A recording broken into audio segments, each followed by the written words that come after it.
لابسين ثياب الحرير متكئين على الأرائك شاربين سلسبيلا.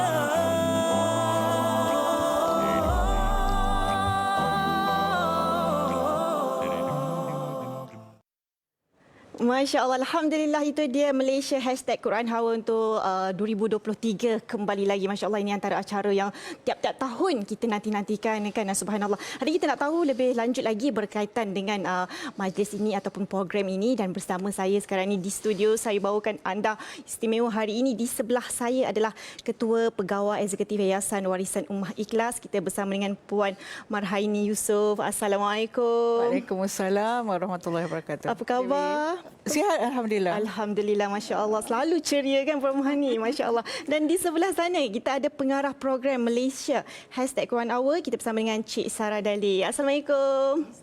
Selamat datang. Alhamdulillah, Masya Allah. Jadi Alhamdulillah, hari ini kita nak kongsikan kepada anda berkaitan dengan Malaysia hashtag Quran Hour untuk tahun 2023 ini. Jadi mungkin Puan Marhaini boleh kongsikan sedikitlah. Biasalah kita nak tahu tentang background dia, dan juga ini pelaksanaan kali yang ke-9, betul? Betul. Jadi kongsikan sikit. Okay.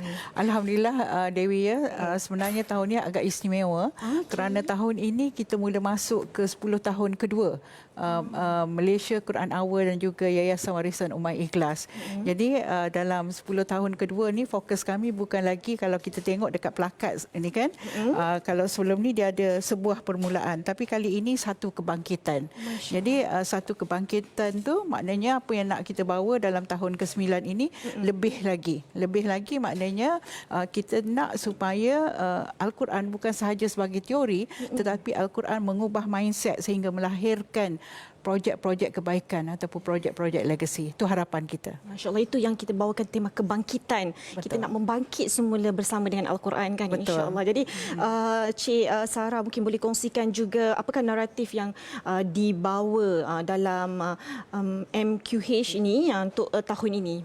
Okey, untuk tahun ini Malaysia Quran Hour kita akan bawakan tema Pemuda Merdeka dan Pemimpin Abrar. Jadi dekat sini kita kaitkan dengan 3 surah. Surah Al-Fatihah, Surah Al-Insan dengan Surah Al-As. Sebelum ni kan kita kaitkan hanya satu surah. Tapi tahun ni disebabkan kata Puan Marhaini Yusof, kita buatkan satu kebangkitan. Kita kaitkan dengan 3 surah terus. Kenapa 3 surah ini dikaitkan?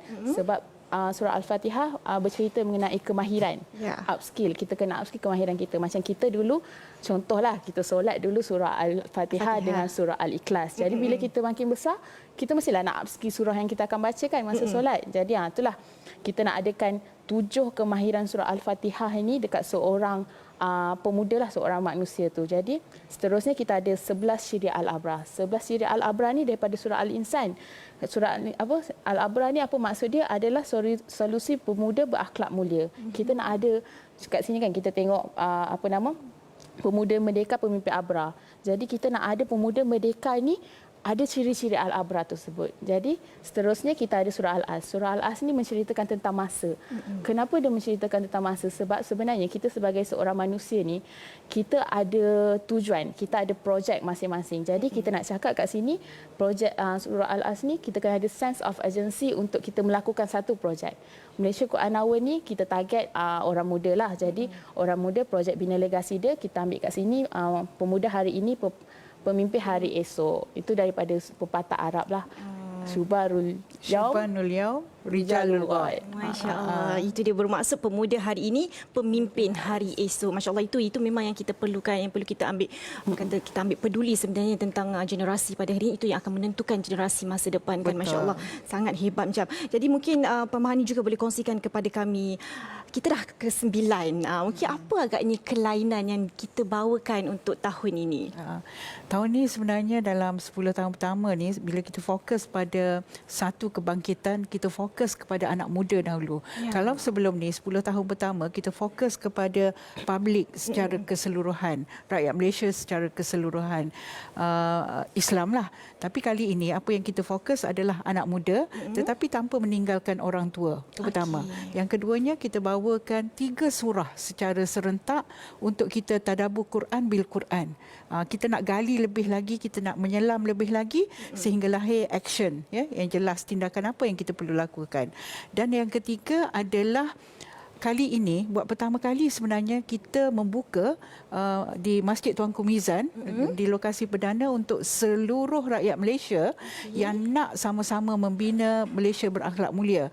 Maknanya tak kira tua ataupun muda, tak kira miskin ataupun kaya, ada golongan elit juga yang akan bersama kita dan insya-Allah ada wakil dari golongan istana juga, ada wakil daripada biasa-biasa dan kita ada juga bukan Islam dan juga Islam yang akan bersama-sama. Sebab apa kita merasakan kerana berdasarkan kajian kita bagaimana dalam Al-Quran itu sendiri menyebut tentang Allah memanggil seluruh manusia, tidak kira dia beriman ataupun tidak. Jadi pada kita ini adalah solusi untuk negara dan kita pun nak bina negara Malaysia ini bersama-sama. Sebab kita nak melahirkan negara Malaysia yang berakhlak mulia. Jadi dia tak boleh dari seorang, dia tak cukup dengan orang Islam sahaja. Dia kena semua bersatu hati, kita kecilkan perbezaan yang kita ada, kita besarkan persamaan sesama kita. InsyaAllah. Allahu Akbar. Itu yang yang perlu kita lakukan sebab kita dalam Malaysia berbilang kaum, berbilang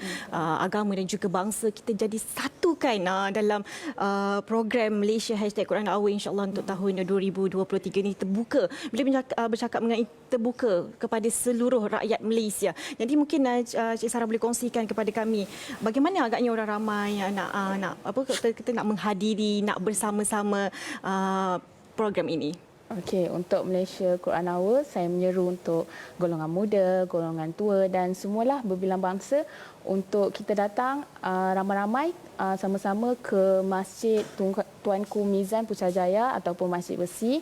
Kalau kita tengok dekat situ ada poster, kita boleh QR code kat situ kalau nak daftar kehadiran ke sana. Dan seterusnya kalau macam jauh sangat Putrajaya tu, tuan-puan boleh daftar mengikut QR code, kita boleh daftar hotspot dekat tempat masing-masing, atau kita boleh tengok siaran TV yang akan disiarkan di RTM, TV9, Oasis dan seterusnya TV Al-Hijrah sendiri. Ini Masya Allah. Kita akan buat secara live insya-Allah bersama dengan TV Al-Hijrah pada 12 hingga 1 tengah hari pada 30 Ogos untuk tahun inilah 2023. Mungkin kata-kata terakhir atau harapan daripada Puan Mahani sendiri untuk mereka yang berada di luar sana yang nak bersama-sama dan terutamanya untuk anak muda sebab hari ini kita kongsi kita kebangkitan. Kita nak anak muda kita menyertai terutamanya dalam program-program melibatkan Al-Quran ini. Kita ingin menyeru Dewi kepada semua anak muda dan juga ibu dan ayah untuk bersama-sama dengan kita 1 jam bersama Al-Quran. Tetapi apa yang penting adalah itu adalah cetusan untuk kita bermula hidup di bawah naungan Al-Quran lebih lagi. 1 jam itu kita harap sangat bermakna kerana kita akan panjatkan doa bersama-sama. Ada ramai orang alim, orang baik yang berkumpul bersama-sama dan kita harap itu menjadi satu momentum perubahan ke arah Malaysia berakhlak mulia. Dan kita menyeru juga sahabat-sahabat kita rakyat Malaysia berbilang kaum dan agama, kita akan santuni dan ada tempat khas untuk kita memahami Al-Quran sebagai solusi Malaysia berakhlak mulia. InsyaAllah, insyaAllah. Amin ya Rabbal Alamin. Dan Sarah mungkin ada kata-kata terakhir untuk penonton pagi ini insya-Allah. Okey, ini saya daripada perspektif orang muda lah. Saya menyeru untuk orang muda semua untuk bersama dengan kita di lokasi perdana sebabnya nanti kita akan bersama-sama dengan rakan-rakan kita juga membaca Al-Quran dan kita akan ada murabi sebab dalam surah Al-Fatihah kita mengatakan salah satu upskill dia adalah kita kena cari murabi, cari coach. Jadi kita akan dengarkan coach-coach kita macam mana 3 surah ini berkait dengan pemuda merdeka pemimpin ABRA insya-Allah. Insya-Allah kita nak akhirkan pemuda-pemuda Malaysia yang berpotensi menjadi pemimpin yang hebat kan insya-Allah. Jadi terima kasih saya ucapkan kepada Puan Marhani dan juga Cik Sarah kerana bersama dengan kami. Insya-Allah saya doakan semoga segalanya insya-Allah dipermudahkan oleh Allah Subhanahu taala. Hari Rabu ini, ingat hari Rabu ini pukul 12 sehingga 1 tengah hari pada 30 Ogos kita akan adakan majlis tersebut di Masjid Tunku Mizan Zainal Abidin Putrajaya. Insya-Allah kita datang beramai-ramai memeriahkan Al-Quran insya-Allah. Mudah-mudahan Allah memberkati setiap apa yang kita lakukan, apa yang kita buat hanya kerana Allah Subhanahu Wa Taala insya-Allah. Kita nak berehat dulu seketika insya-Allah, kembali lagi selepas ini.